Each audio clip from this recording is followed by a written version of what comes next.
After 27 years of being incarcerated, John Bunn has been waiting for this moment to clear his name.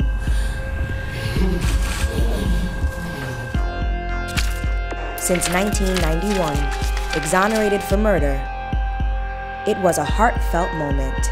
Procedure from which John was identified. Certain things in life are just worth waiting for.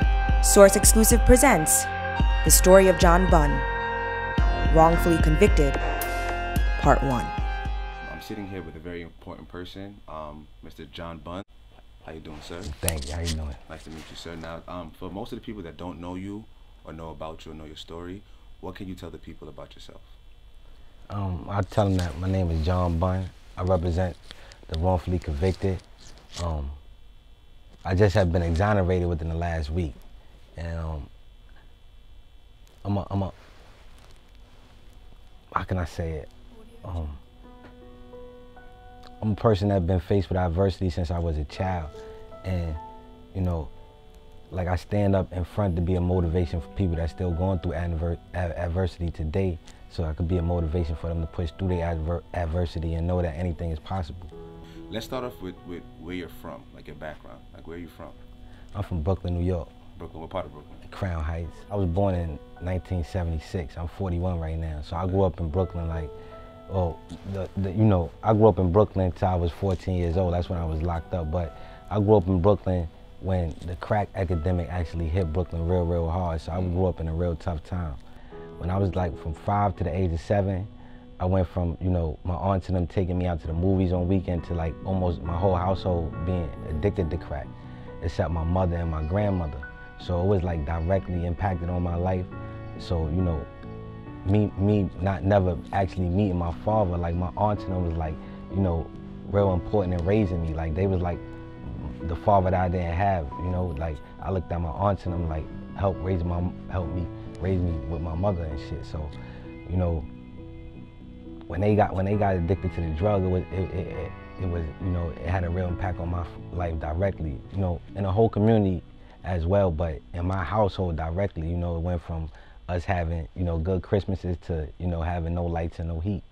And when did you start coming outside? Well, I started coming outside early, cause like on my block, at first, it was like a community where it was like, everybody knew each other. Okay. So, my mother worked a lot.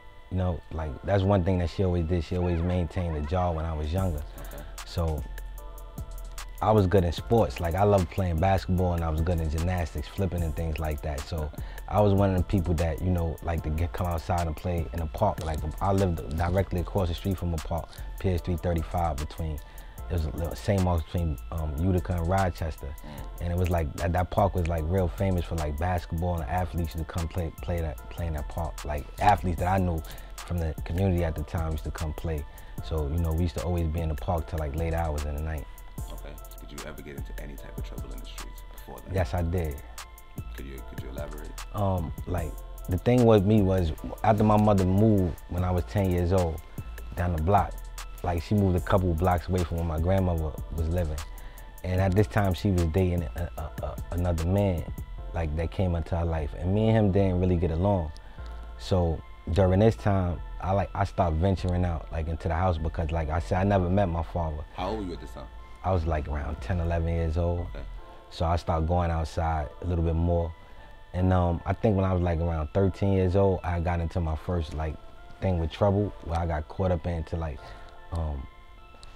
riding in a stolen car, like joyriding and things like that. Okay. And I think like when I reflect on it now, it's like me, like I wanted to be outside a lot.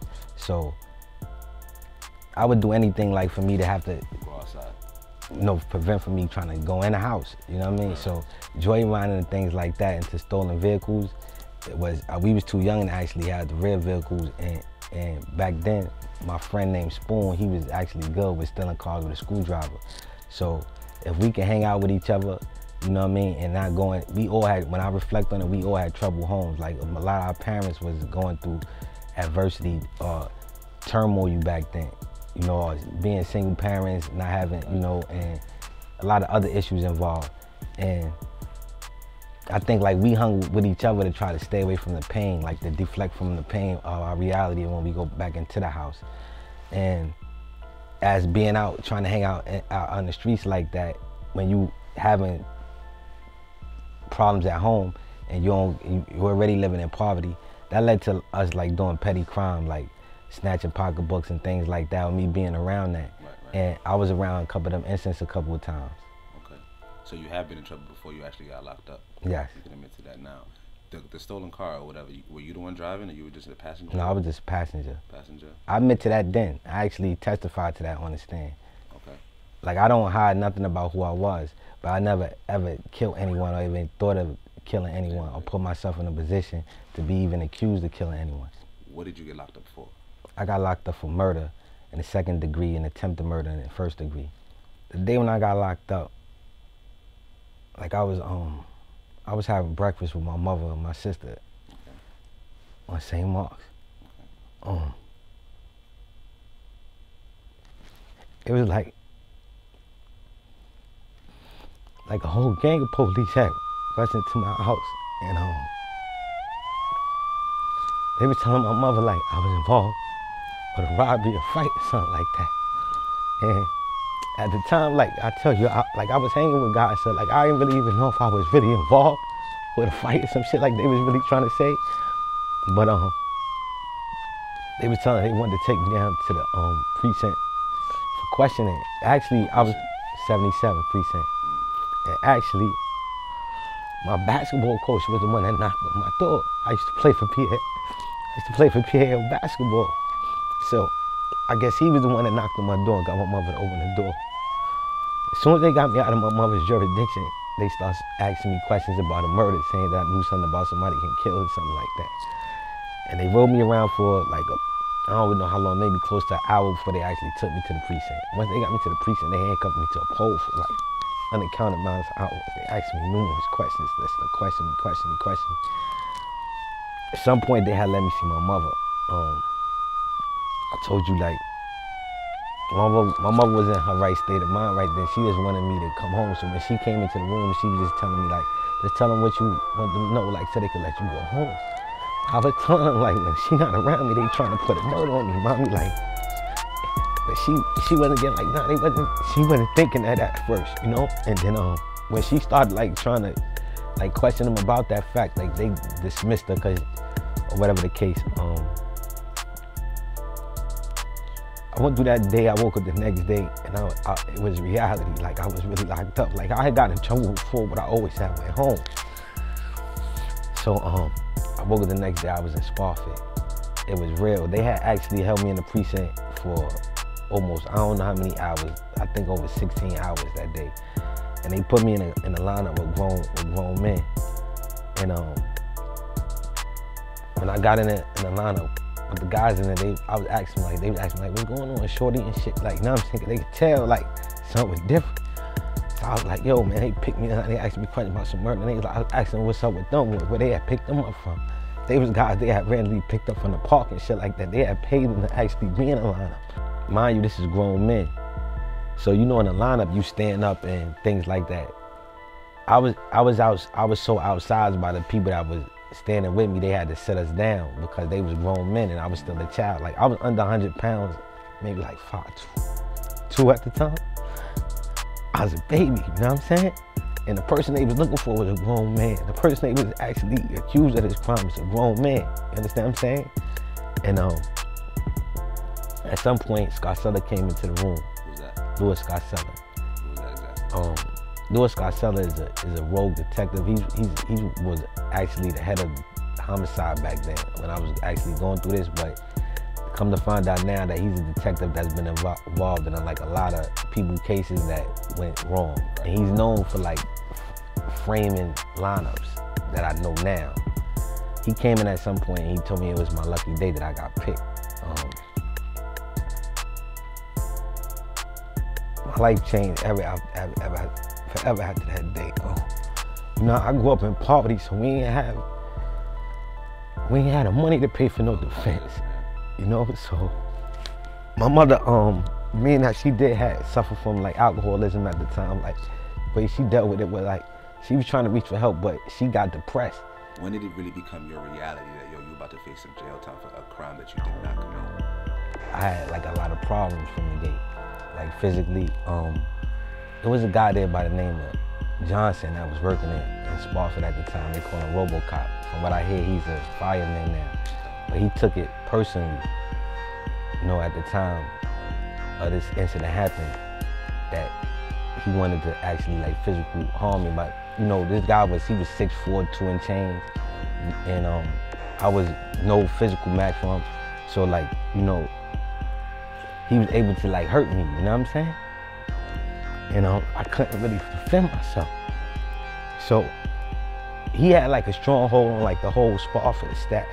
But it was like a lot of staff in there that once they know me, they went they like, man, this kid ain't, you know what I mean? Like it was like a lot of them that liked me, like especially the teachers and all that. But like with him, I had a lot of problems with him.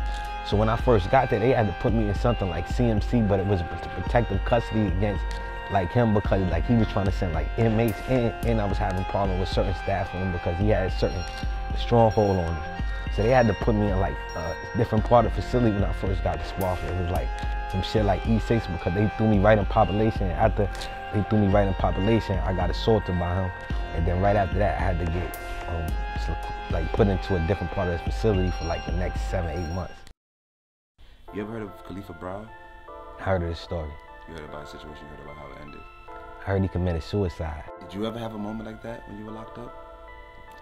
Actually, right, it's a moment in my situation that I was actually addressed with that situation. When we was walking from the courtroom back into the cell was the first time they ever put me and my co-defendant in a cell that was parallel to each other, where we actually was facing each other. Like they always kept us in different parts of the courthouse. But it's like walking back to the cell that day, it was like, I don't know if you ever been in a situation like this, but it's like you so focused and like everything around you was black, but you could just see what's the light that's in front of you. And that's how I felt in me. But when we got back to the cell, you know, like we was actually facing each other. And he asked me, he said, you know, he took off his belt. He said, yo, you know what we gonna do? We gonna kill ourselves, or we gonna fight for our life? And I'm saying, I told him I didn't wanna die. And you know, ever since then, my life been fighting to prove my innocence. And we came back to court after that. They had sentenced me to 20 to life. It was illegal, so I came back and I got 9 to life. And then I went into the system. And it was a seesawing thing for me, because I was expecting to actually, you know, go home. I was expecting the system to work in my favor after that. I was expecting it, you know, for it to come out that I was innocent, because I thought that that's how the process actually worked. As long as I was innocent, as long as I didn't really do a crime, I thought that it was gonna work in my favor. Like, and this one, it really kicked in that it don't work like that. And at trial, I made a statement to the judge, and I told him the same way, you know, basically the same way I feel then is the same way I feel now. Like, you know, I was sorry that somebody was a victim of a crime like this and that family had to suffer from a crime like this, but I'm not the one that committed the crime. And I'm also, you know, and it's also someone that's still on the loose for this that, and they ain't resolved nothing by convicting me. When I got into prison, it was different for me. Like, my defense mechanisms was all the way up to where, like, for me, fearing to be a victim, I became aggressive to a point. And I felt like I wasn't gonna let nobody do nothing to me. I wasn't gonna let nobody, you know, take nothing from me. And one of the main things that they talk about when you go into prison is how somebody gonna rape you or do something to you like that. So, you know, that sent me from, put me in aggressive mode. Like, I'm gonna let these dudes, I ain't no sucker or nothing either, you know what I'm saying? So it put me in a different space, and I always try to say, like, I almost let this experience make me to what they wanted me to be and not who I was. And I'm glad I was able to find myself and bring myself back to humanity. How did you get out of jail?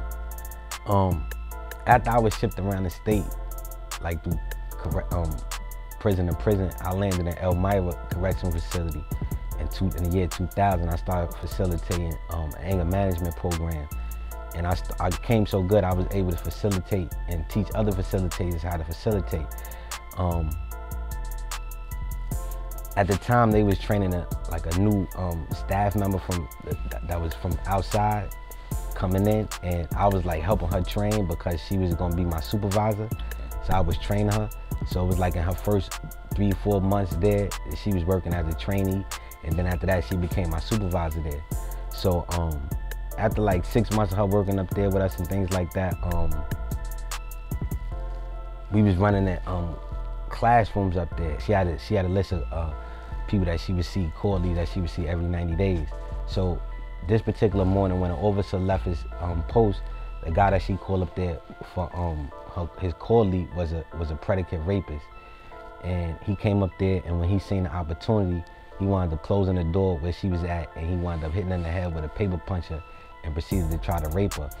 And it just so happened that I was in the right place at the right time to stop a bad person from doing something really, really, really bad. And when I intervened, he actually had her pants down behind her ankles and down by her ankles, and had her shirt off and everything. He had hit in the head with a paper puncher. And he had crushed her windpipe, like when she was squiggling for air. And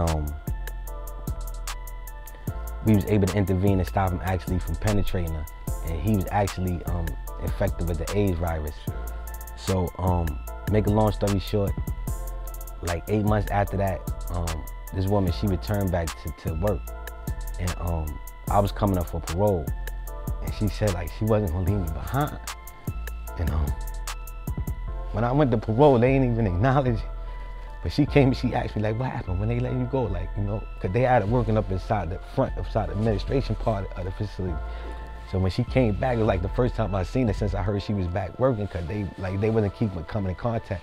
But one day at lunchtime, they like, your Bunn, stay here. Somebody want to see you. And she came back and she asked like, what happened? They let you go?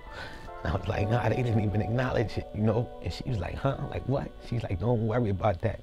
And like a week later, I got a letter in the mail saying they couldn't make my decision. They sent it up to the commissioner of parole. And like 2 months later after that, I got a letter like on a Wednesday, and they let me go like on that Friday. The EXI is exoneration initiative.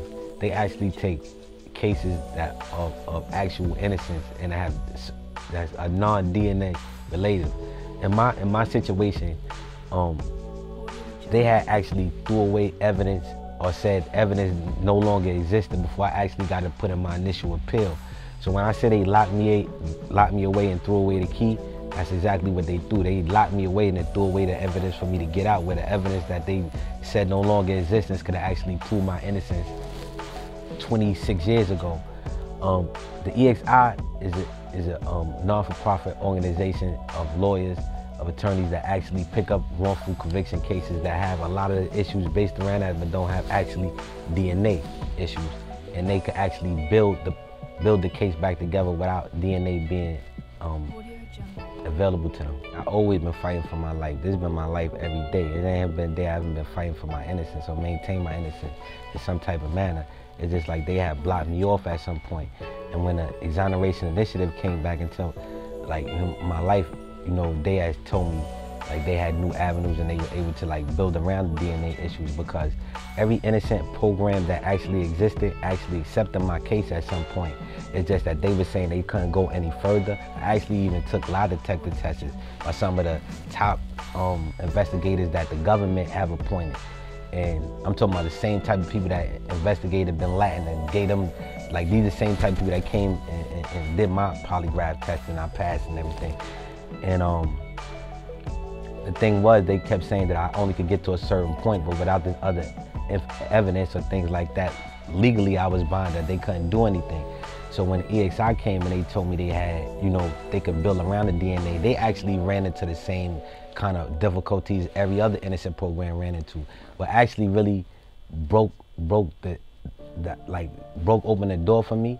And this is part of the reason why I call my organization A Voice for the Unheard, because I always felt like I was trapped without a voice. Like it's like being in a room, in a dark room, and you're yelling and nobody can hear you. But it was a courageous reporter from the New York Times by the name of Frances Robles. She was investigating Scarcella, and she was going through all of his cases, and she picked out my file. And I was actually the youngest guy that he was affected by Louis Scarcella. And when she was reading through my file, she was telling me how many red flags and how many things was going wrong. But I guess when she was going through my file before she actually reached out to me, she seen all the ill things that went wrong. And I guess due to the fact that I was a young kid, it made her want to reach out to me. So when she reached out to me and said that she, you know, like, that she wanted to meet with me, I was kind of reluctant because over the years, there'd been a lot of people that said they was gonna help me, and then they get to a point and it's just for whatever reason that they had in mind for me, but then they never really helped me. But when she came to me, she told me that she wanted to go public with it and she wanted to go into the media and things like that. And when she decided to actually put out the article into the New York Times, and it was like a 2-page article with all the details, and she actually did her homework. Like, there's only one other person I think like know my case like her, and that's Rebecca Freeman, one of my other attorneys. But when she put the article out, it kind of like gave me new life, and we got right back into the court with that. So, you know, like I tell you, it is God. It wasn't really no strategical law plan with me. It been God that opened up the doors. And even, you know, when the truth came to light, it takes a courageous judge to actually shed light on truth. And if I didn't have like Judge Simpson, I don't know how this actually would have turned out for me. But I feel like God put the judge that I had in my case. What's the full name of the judge? Judge Shardia Simpson.